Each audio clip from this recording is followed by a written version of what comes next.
அதை தவிர. ஆனா அது பேர் என்ன? அப்துல் உலமா. நான் அந்த கோர்ஸையோ யாரையும் விமர்சிக்கல. ஆனால் உண்மை என்ன? நம்முடைய வாழ்க்கையில 6666 வசனங்களுடைய உயிரோட்டம் இருக்க வேண்டும். அதான் அப்துல் உலமா. அவர் தானே சிறந்த ஆலிம். அப்துல் உலமா என்ற என்ன? குர்ஆனும் ஹதீஸும் இல்லாத ஒரு கல்வியா என்று நாம் விளங்கிக் கொள்ள வேண்டும்.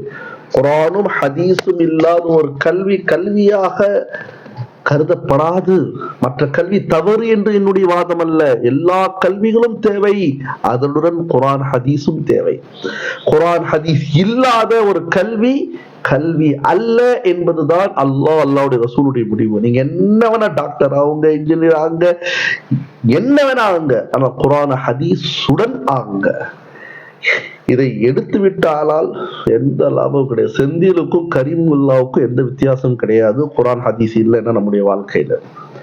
எனவே அல்லாஹ்வின் அடியார்களே, பெரியோர்களே, இப்படி